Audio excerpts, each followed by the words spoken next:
Живя у моря, люди становятся мудрыми. У моря есть простор для глаз. Наверное, это помогает людям свободно мыслить. Аника Тор.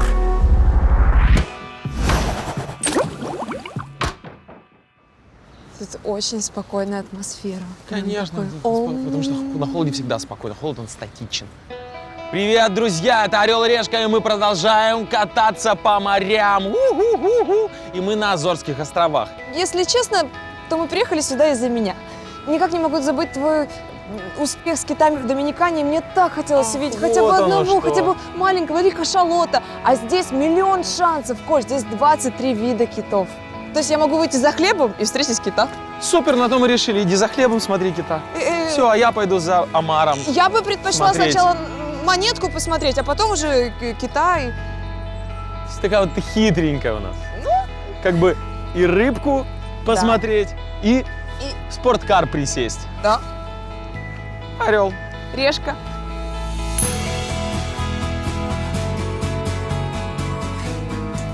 Оп. О! Ты смотри, Решка моя хорошая, согрела, даже хочется немножко раздеться.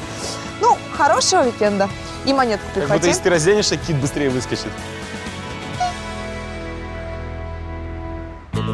Азорские острова – это 9 небольших клочков земли посреди Атлантического океана, Это земля могучих вулканов смелых китобоев. и погоды, которая меняется каждые 5 минут.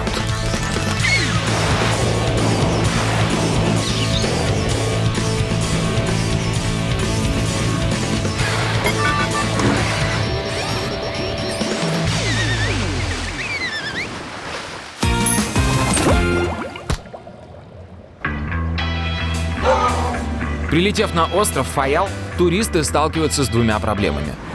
Первая – в аэропорту нет обменника, поэтому запаситесь евро заранее. Вторая – общественный транспорт на острове ходит редко. Добраться из аэропорта в город на автобусе можно всего 4 раза в день. Но сегодня мне повезло. Ура! Автобус, рюкзак. Рюкзачок. One. Thank you very much.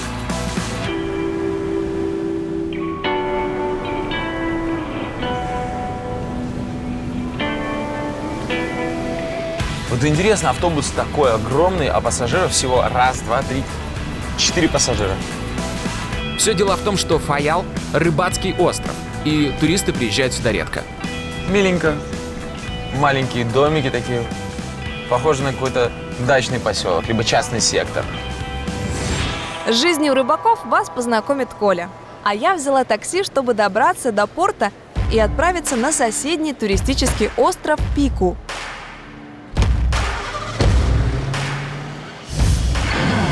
Ведь именно там находится самая высокая точка Португалии. Производят самые вкусные вина на всех Азорах. И расположены самые дорогие виллы для комфортного отдыха туристов.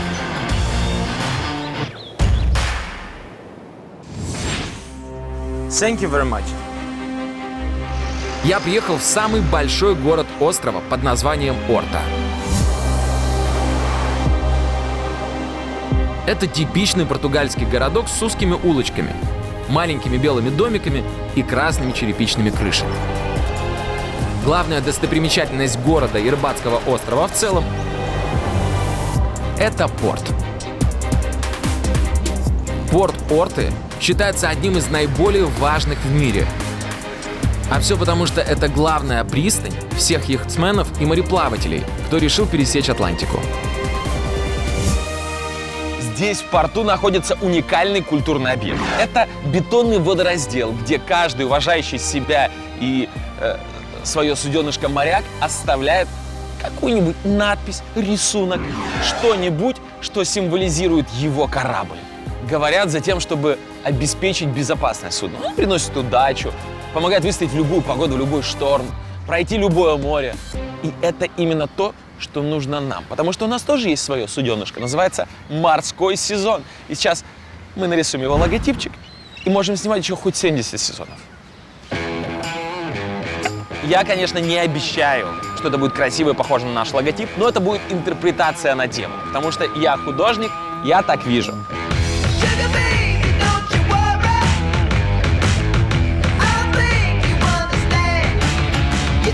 Ювелирная работа. Ну что, друзья, мы оставляем краски здесь для того, чтобы любой из вас мог прийти и оставить возле этого логотипа частичку себя. У каждого второго местного в гараже припаркована лодка или яхта, а то и две. Про машину они здесь думают в самую последнюю очередь. Все потому, что лодка – это аутентичный вид транспорта испокон веков. Я решила тоже погрузиться в культуру и быт Азорских островов. Вашему вниманию мой красавчик-катамаран. Моторный катамаран Висита. Быстрый, маневренный и устойчивый. В общем, самое то, чтобы и до соседнего острова добраться, и китов посмотреть.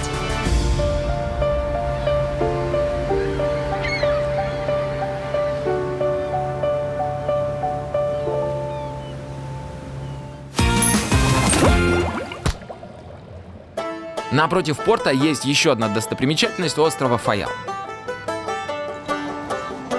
Друзья, это знаменитое, я бы даже сказал, легендарное кафе «Спорт». Здесь отмечаются все моряки, проходящие через Азорские острова. И я тоже отмечусь. Кафе «Питерс Спорт» – самое известное в Северной Атлантике. Более сотни лет именно сюда заходит каждый моряк, прибывающий на остров. Ой, как мне повезло, есть свободный столик. Здесь обычно мест нет. Поэтому вот так вот схлопотать такой столик – это большая удача. Ух ты! А видите, сколько здесь флажков? Потому что есть традиция. Каждый моряк, который заходит в этот бар, оставляет флажок со своей яхты. Смотрите, здесь и Франция, и Испания, и Китай. А все потому, что до появления интернета и мобильной связи это кафе было единственным местом, где моряки могли узнавать актуальные новости, отправить письма домой, завести новых товарищей и поделиться занятными историями о дальних плаваниях. Hello, thank you. Такие все приветливые здесь. Кстати, приветливость – это тоже одна из традиций этого заведения. Потому что вы сами понимаете, что раньше сюда мало кто заплывал. И, как правило, это были моряки, которые долго-долго дрейфовали где-то в море. Они не видели, кроме моря, ничего вокруг себя. И здесь они видят живого собеседника. Конечно, им хочется поговорить. И поэтому это важная традиция в этом заведении. Всегда, если того кто-то говорит, приветливо отзываться. Hello, guys. Ой, hello. Welcome to Peter Cafe Sport. Окей, thanks. Слушайте, а цены здесь довольно прикольные, уютные, теплые, приветливые. Суп стоит 2 евро. Я решил попробовать традиционное для моряков блюдо – китовый суп. Thank you. It's whale soup. Well soup. Слушайте, это солянка. Просто здесь она называется китовый суп. Все как в солянке, смотрите. Помидоры, картофель, морковка, фасоль, мясо и горошек еще есть. На самом деле он называется китовый суп не потому, что он делается из кита, нет. Это потому что китобои перед охотой, для того, чтобы чувствовать себя полными сил и энергии, ели такой суп. Как все было просто-то на самом деле. Прикольно.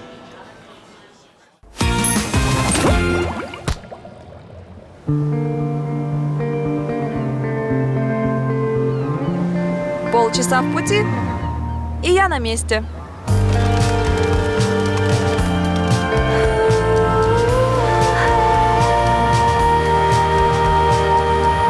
Остров Пику – творение одноименного вулкана. То есть весь остров – это и есть его застывшая лава. Я приехала в лавовый отель. И это не преувеличение. Детали ландшафта и даже сами дома сделаны из лавы. Ну, точнее, из бывшей лавы. Отель Lava Homes. Это 14 вилл, которые уютно расположились на склонах потухшего вулкана Пику. Эти Эти домики специально построили так, чтобы сохранить самобытный ландшафт. Поэтому при постройке использовались только местные природные материалы. Более того, каждая вилла спроектирована так, чтобы все окна выходили на Атлантический океан. Ну что ж, посмотрим, как выглядит мое жилье внутри.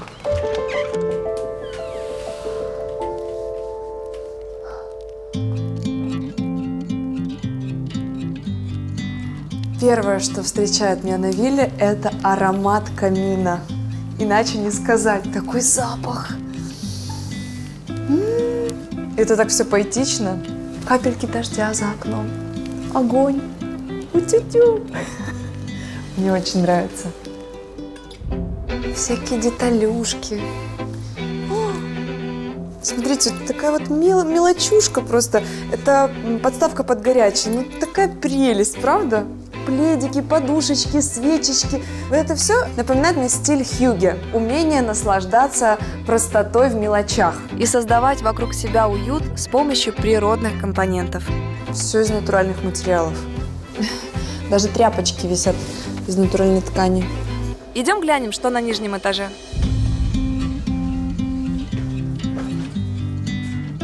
Тут спальня для гостей и основная спальня. О, ну как это выдержать? Панорамные окна на Атлантический океан. Красота какая! I'll stand tall through the fight. Lead my soul through the darkest light. I won't be waiting for Можно я здесь останусь? Пожалуйста. And though we tried, this time we have reached the end of the line.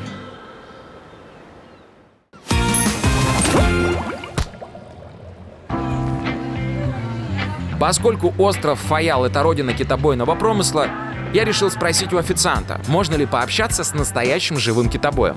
Да, без проблем. У меня как раз заканчивается смена, а мой сосед — старый китобой. Я вас смогу к нему отвезти. Я тем временем вернулась на катамаран и отправилась к своей мечте – увидеть китов.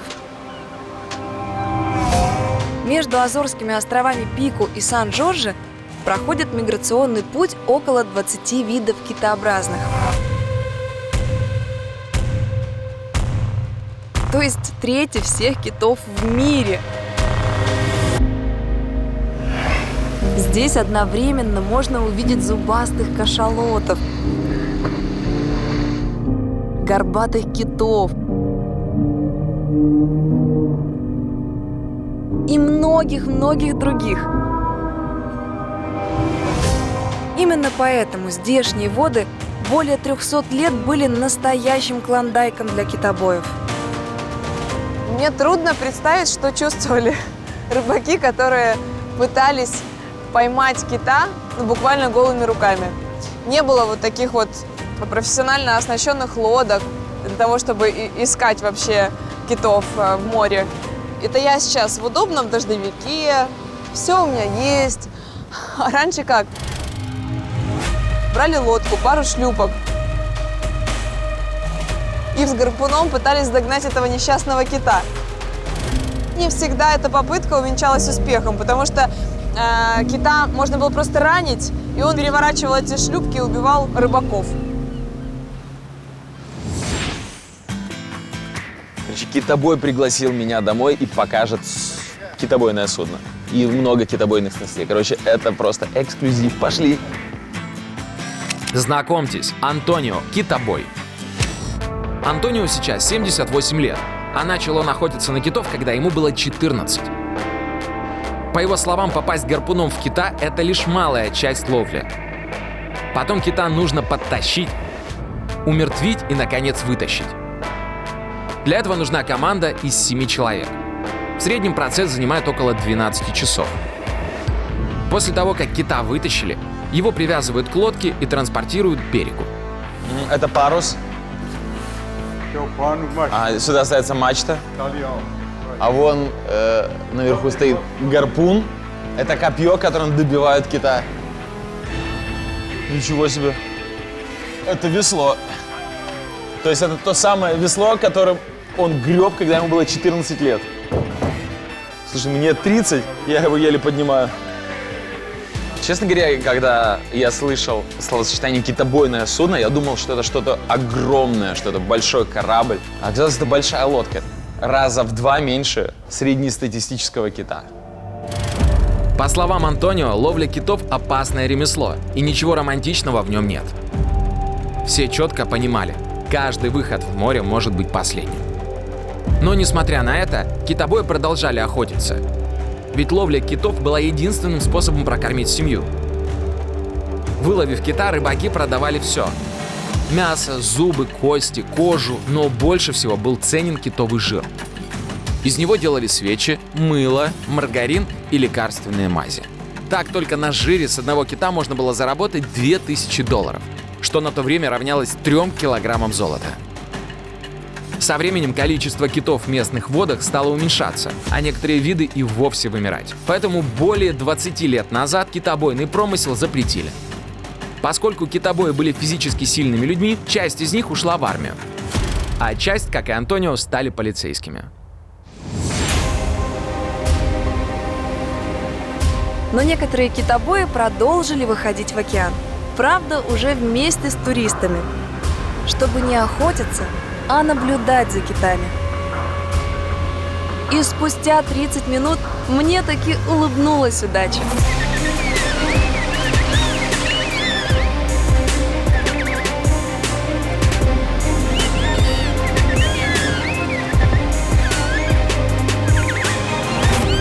Посмотри! Они выпрыгивают прям по 10, по 15 особей за раз. Огромные, просто огромные. Вот здесь огромные дельфины, посмотри. Да, это, конечно, не синие киты и не кашалоты, но тоже родственники китов. Это бутылконосые дельфины. Они намного крупнее тех, которые мы привыкли видеть в море. Бутылконосы или дельфины-афалины – это родственники зубатых китов. Такое прозвище они получили благодаря форме своего носа в виде бутылки. А вырастают они до 3-4 метров. Ты видишь, они с нами немного соревнуются. Им действительно нравится плыть за лодками. Они как бы на перегонки играют с лодкой. Потому что от нее тоже идет поток воды. И у них есть вот это вот чувство соревновательного духа между собой. Они часто соревнуются, кто быстрее. И вот сейчас нашей лодкой. Вот так выглядит самый лучший дельфинарий на свете. Вот так. Воодушевившись рассказами Антонио Китобоя, я и сам решил поохотиться на китов. На Азорских островах не только богач может посмотреть на китов. Даже имея $100, есть шанс. Правда, полноценный тур на китов, который длится 8 дней, стоит 300 евро. Но для того, чтобы один раз выйти в море и взглянуть, как говорится, одним глазком, можно договориться и дешевле. Опа! Самый бюджетный вариант на Фаяле обошелся мне в 58 евро. Мое наблюдение за китами будет длиться 3 часа. За это время мы выйдем в открытый океан, проплывая те места, где обычно появляются киты. Я уверен, что увижу китов. Потому что Азорские острова лежат на миграционном пути китов. Здесь, как ни крути, все равно киты есть. Поговоря, здесь можно встретить даже кашалота. Кашалот – крупнейший вид зубатых китов. Средний вес 40 тонн, длина 18 метров, как высота пятиэтажки. При этом они могут нырять глубже, чем любые другие животные, дышащие воздухом, аж до 3 километров. Чтобы прокормиться, этот здоровяк поедает в день около тонны моллюсков. А чтобы подышать, животное выныривает на поверхность воды примерно раз в час. И надеюсь, я застану этот момент. Конечно, самые расчетливые из вас сейчас скажут: Коля, а зачем ты столько денег тратишь на китов? Больше, чем полбюджета. А потому что, ребята, ночевка в отеле – это на 1 ночь. Еда – это, часов на 7-8. А увидеть китов – это впечатление на всю жизнь.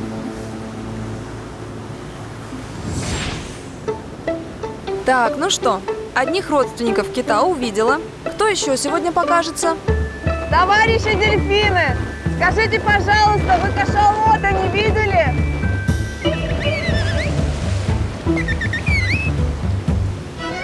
А надежда-то все равно есть, да? Кажется, что ну вот сейчас, вот прямо сейчас выплывет.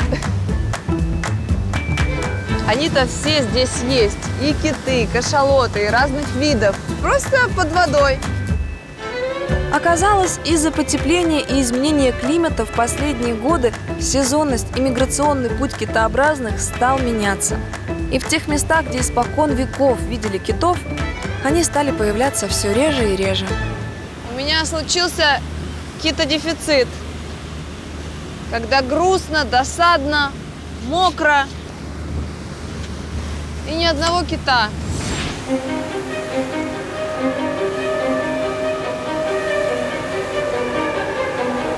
Друзья, шторм усиливается, китов все нет и нет и не предвидится.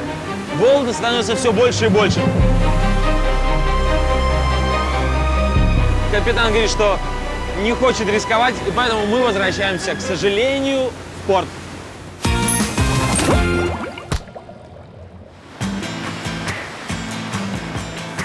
Красиво, но холодно.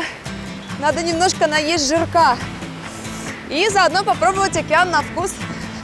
Я пришла в ресторан «Селла Бар». Здесь его еще называют «Бар-бочка», из-за того, что здание построили на месте бывшего винного склада. За причудливую форму и вид прямо на Атлантический океан это заведение получило ряд архитектурных наград. Но я сюда пришла не архитектуры ради, а чтобы попробовать дары океана. В Селла-баре все морепродукты самые свежие. Но иногда, чтобы отведать сегодняшний улов, нужно немного подождать. Поэтому, пока готовится мой заказ, мне принесли вино и закуски. Колбасу, португальскую ветчину презунту, оливки, сыр из коровьего молока канастра и свежий хлеб. Казалось бы, хлеб да сыр. Но приправь это Атлантическим океаном впереди. И все совсем по-другому. Не зря говорят, что погода на Азорах меняется каждые 5 минут. Не успел отойти от пляжа, а уже вовсю светит солнце. Как бы там ни было, пора подумать о ночлеге. Я знал, что если я захочу посмотреть китов, мне придется ночевать на улице. Но здесь, на Азорских островах, для этого все приспособлено. Все понимают прекрасно, что сюда приезжают смотреть китов. Поэтому хочешь ночевать на улице – ночуй. Здесь есть бесплатный кемпинг. Выглядит достаточно скромно, но при этом все нужное есть. Кухня с мангалом, место для обеда, душевые с туалетом, даже небольшая церквушка. И все это прямо на берегу Атлантического океана. Отличное место для палатки. Солнечно тогда. Надеюсь, к тому моменту, когда я поставлю палатку, погода не изменится. Помогай мне давай палатку собирать. Ну что, идеальное жилье. Апартаменты. Первая линия. Шум прибоя. Птички поют. Ну и какой бы отель мог бы мне предложить что-то интереснее? Никакой. Спустя час мне наконец-то вынесли заказ. В этом ресторане, конечно, все замечательно, но осьминога так долго несли, что уже стемнело. Жареного осьминога здесь подают с гарниром из картофеля, моркови и шпинат на сырном пюре. Секундочку. Осьминог. Это сколько? 8 ног. У меня на тарелке 4. Ладно, 4 в уме, запомнили. Вкусно-то как. Ну хорошо, это стоило так долго ждать. Октопус, точнее осьминога, можно очень легко испортить. Вот буквально немного пережарил или переварил, все, будет как резина. Этот прям very softly, нежный, как облако и мамина любовь. Даже картошечка идеальная. Я бы хотела получить своего осьминога полностью.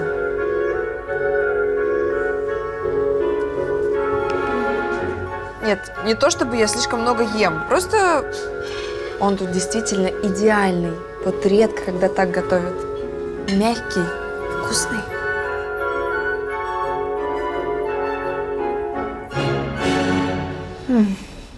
Идеально.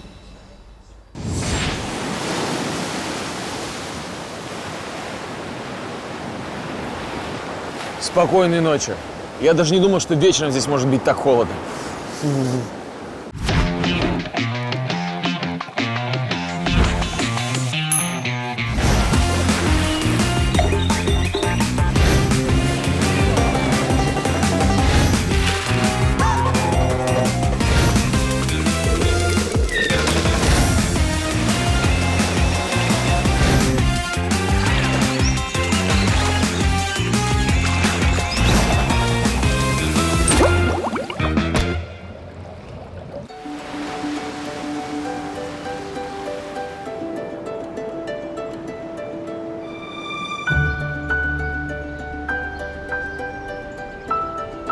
Доброе утро!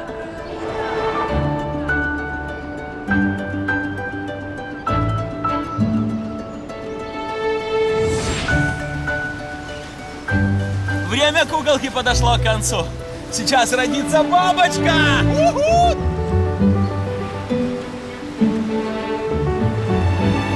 Красота! Невероятная! Доброе утро! У-ху!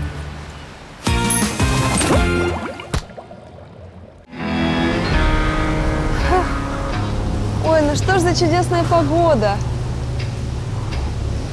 А не пойти ли нам прогуляться? Допустим, на пик вулкана? Вулкан Пику – самая высокая точка Азорских островов и Португалии. Его высота 2351 метр. Но это только высота над уровнем моря. Еще на 6098 метров гора уходит под воду. За что она даже попала в Книгу рекордов Гиннесса, как самая большая гора с подводной частью. И это одно из самых популярных мест для пешего туризма в мире. Ведь тому, кто достигнет вершины, откроется просто умопомрачительный вид. Но для начала нужно взять с собой гида. Сегодня очень сильный ветер. Попасть на сам пик шансы низкие. Но вы же знаете здешнюю погоду. Через 5 минут может уже светить солнце. Пройдем полчаса, а там посмотрим. Кроме гида, для восхождения мне понадобится GPS Это если я потеряюсь, меня найдут по GPS. и трекинговые палки. Это называется палки для скандинавской ходьбы. У меня у бабушки такие есть. Окей, let's go. Начинаем приключения.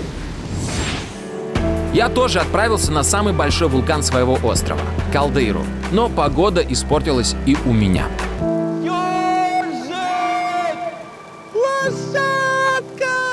Друзья, я не знаю, куда я пришел. Может быть, это все еще Азорские острова, может быть, уже где-то в Болгарии я. Но я вам скажу, куда я планировал прийти. Я планировал прийти на кальдеру. Я, конечно, не надеюсь, что в таком тумане я что-либо разгляжу, но надежда умирает последней. Так, теперь важно понять, куда идти. Калдейра – это кратер потухшего вулкана. Его размер достигает около 400 метров в глубину и 2 километров в диаметре. Вся его поверхность покрыта густой зеленью. И, говорят, глаз оторвать от этой красоты невозможно. Кальдера. Ну что это такое? Ну вообще ничего не видно. Ну, представляете себе, внуки у меня когда-нибудь спросят: дедушка Коля, а скажи, пожалуйста, а ты когда-нибудь видел кальдеру? А я скажу: конечно, видел, внуки. Они говорят: а как она выглядит? И тут опа, и дедушке Коле нечего сказать. Ведь откуда он знает, как она... Он же не объяснит внукам, что скажет: ребята, слушайте, поднимался я на кальдеру и ничего не увидел.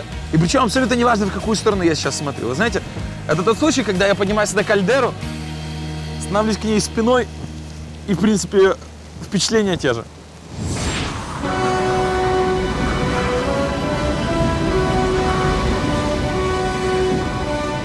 первая отметка к вершине пику из 47.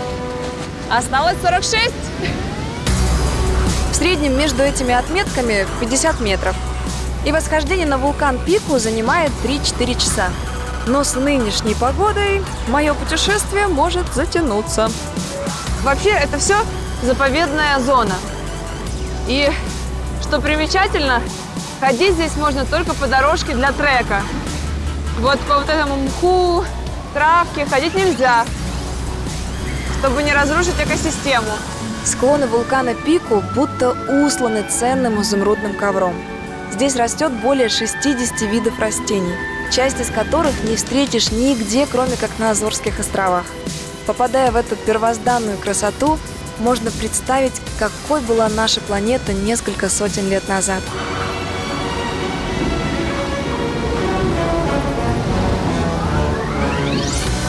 Потеки лавы прям стекало вниз. И вот тот самый камень, из которого тут делают очень много домов и разного ландшафтного декора.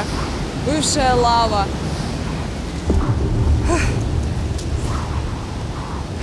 Мощные извержения Пику были более 300 лет назад. Небольшие толчки, замеченные более 40 лет назад. И пока вулкан спит, к его вершине водят такие экскурсии. Стоит признать, что погода совсем не для трекинга. Все уже мокрое, ноги мокрые, нос холодный. Идем на одном энтузиазме.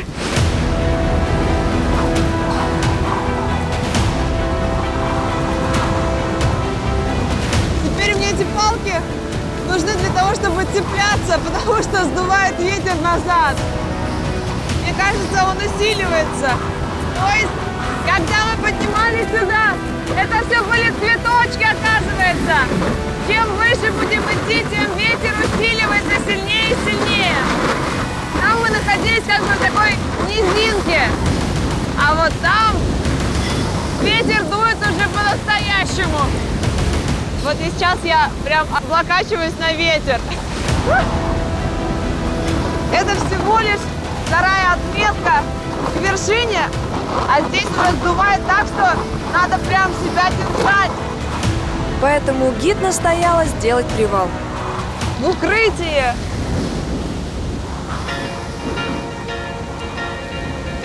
Должна сказать, ветер усиливается, поэтому сейчас мы будем спускаться вниз.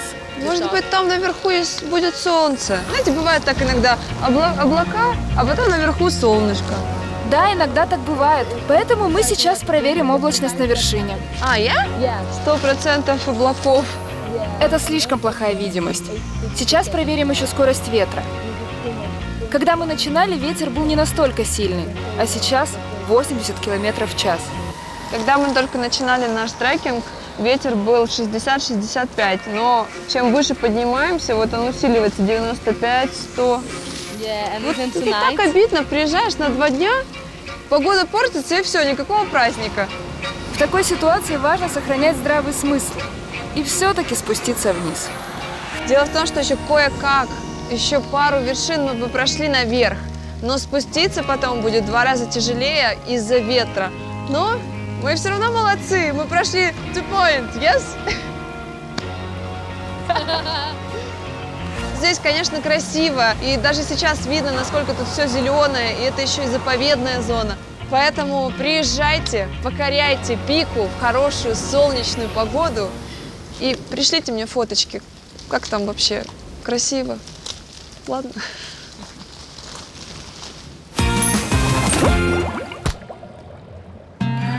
Тем временем погода на Файале немного улучшилась. Друзья, я приехал на вулкан Капелинис. Здесь такая бешеная энергетика. Ух, я прям чувствую. Пошли.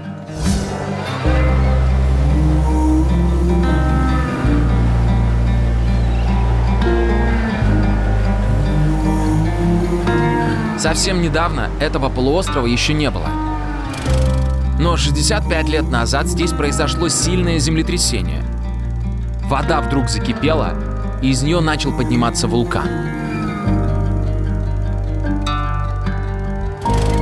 13 месяцев он извергал из себя лаву, и в итоге Файал увеличился в размерах до 2 километров.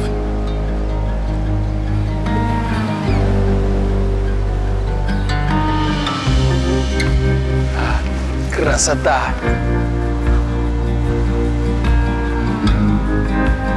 Это прям вообще какой-то космический пейзаж. Здесь спокойно мог происходить бы разговор Люка Скайуокера с мастером Йода, например. Вот здесь. Или Гэндальф с Фродо. Ну, то есть, скажем так, вот этот вид мог бы быть идеальной площадкой для сцены самых кассовых вообще фильмов, самых крутых.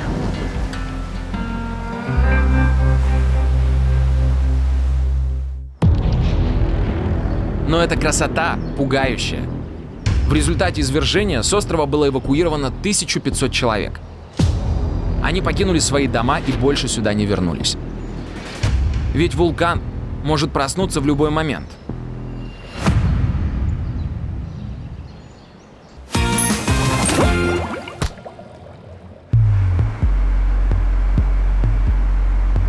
Кроме китов и вулкана, остров Пику славится своим уникальным вином. Поэтому мой гид Раиса привезла меня к местным виноградникам. Я первый раз вижу виноградники, растущие вот в таком виде. Кажется, что это какой-то разрушенный город. Ну, точно не виноградники.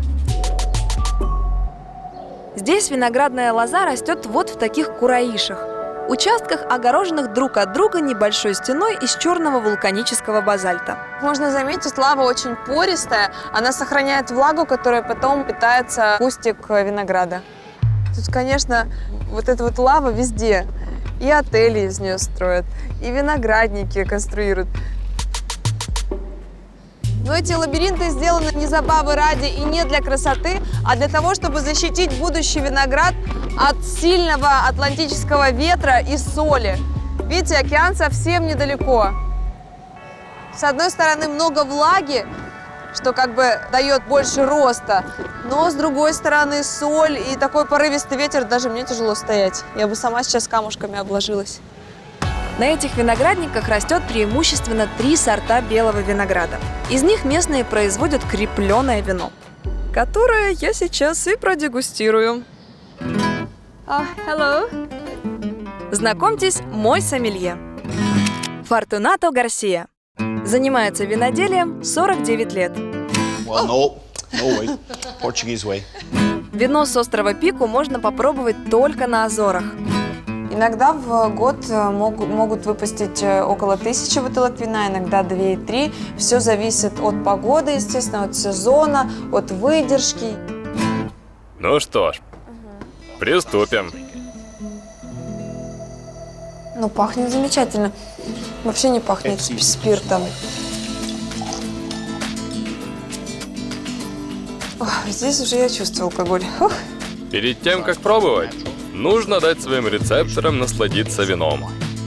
Вот это вот нужно разбалтывать, да, правильно? Да.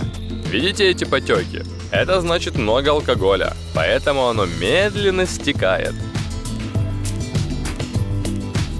Еще посмотрите, какой насыщенный цвет.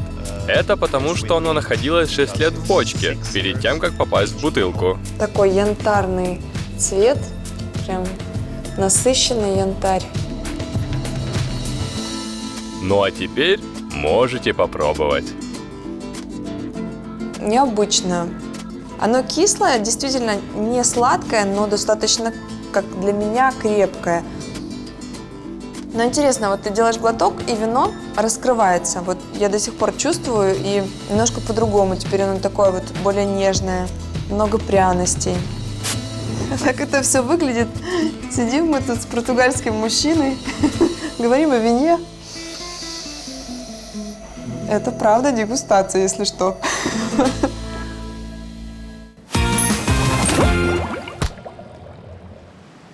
Вы знаете, кто-то всю жизнь мечтает увидеть египетские пирамиды. Кто-то мечтает побывать на Мачу-Пикчу, кто-то на Большой Китайской стене. А я с детства мечтал увидеть природные бассейны Вара-Дура. Вара-Дура — это природные бассейны, которые образовались вследствие извержения вулкана. Его вулканическая порода раскинулась таким образом, что образовала небольшие заливы у скалистого берега острова. Местные же решили территорию эту облагородить и построили удобные подходы, мостики и ограждения. Бассейны Варадура абсолютно бесплатные, но в непогоду для безопасности вход ограждают. Закрыто. Друзья, сейчас лайфхак 3 способа обмануть систему. Итак, способ первый. Перебрасываем через забор и перелезаем. Способ второй. Пролезаем через низ. Способ третий. Называется «Умный в гору не пойдет, умный гору обойдет». Ага, препятствие. Оп, оп, оп, оп, оп, оп, оп. Обычно в этих бассейнах плескаются десятки туристов, но сегодня я здесь один, и в этом есть своя прелесть. Я приехал посмотреть на природный бассейн, а вот встал и просто, знаете, как вкопанный, меня придавило красотой. Это сказочно. Посмотрите, море, которое насыщено энергией, оно прям бушует. Камни, которые тоже неотесанные, какие-то грубые, маскулинные. Посмотрите, никакой геометрии в них. Ну а какая красота! Как это все вместе работает, да? Такая гармония. И вот ты стоишь, смотришь и понимаешь, что если у кого-то учиться гармонии, то это у природы. Она знает все значительно лучше, чем мы.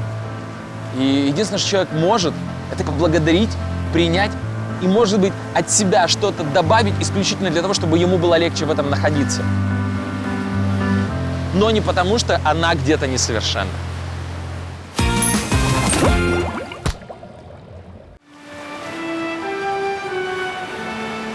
Поздравляем! Ты нашел бутылку от «Орла и решки». Всегда было так интересно, но что чувствует человек, когда находит 100 баксов? Ладно, не буду вам дочитывать. Просто прилетайте на Азорские острова, и эта соточка вас согреет. Ух. Чтобы встретить китов, увидеть вулканы и найти бутылку со $100, отправляйтесь на Азорский остров Фаял. По дороге к пляжу Порто-Пим в конце набережной отыщите каменную стену. Там в кустах и лежит клад от «Орла и решки». Удачи! Оп.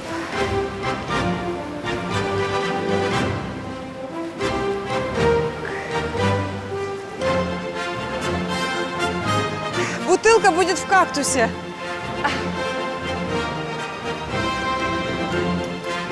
Сюда надо поглубже.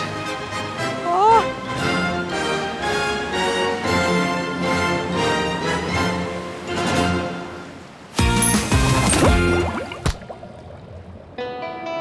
Отдых на Азорских островах напоминает игру в лотерею. Кому-то здесь придется греть себя надеждами. Надежда умирает последней. Кому-то удача улыбнется больше. Здесь огромные дельфины, посмотри! Но в любом случае, побывать на Азорских островах – это значит сорвать куш из впечатлений на всю оставшуюся жизнь.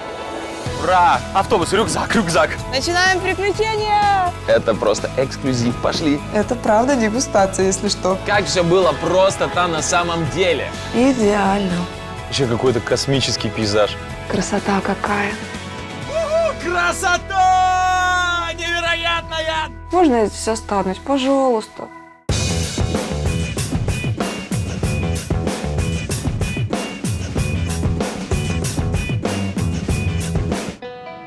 Туман рассеялся, и на горизонте виднеется силуэт Алинки. Привет, красотка! Привет. У тебя тоже был туман? О, да, у меня был очень сильный туман и плотный, и я ходил смотреть кальдеру в такой туман. Настолько сильный туман, что я даже не уверен, кальдера это была или нет, но я точно куда-то ходил. А ты что видела? Видела китов? Китов? Нет, я не видела китов! Боже, что ты... Я не видел китов. Надо искать позитивное. Уху, мы оба не видели китов, давай опять! Какой опять, Коля? Я мечтала увидеть китов. И ни одного вообще. Ладно. Давай пока попрощаемся с телезрителями. Пока. Да, пока-пока, друзья. А потом сядем, и я тебе покажу выпуск из Доминиканы. Там такие киты. Я уже видела китов из Доминиканы. И что? Алин, слушай, ну, как будто бы, если ты здесь с лодки бы увидела китов из Доминиканы, тех же самых, и сказала бы, фу, это те же киты из Доминиканы, отвернулась бы. Китами не разбрасываются. Пошли. Идем в сторону океана. Хотя бы 15 минуточек постоит. теряет надежды, а? Ну, вдруг такой раз и вынырнет. Плавничком так, эть. Эть.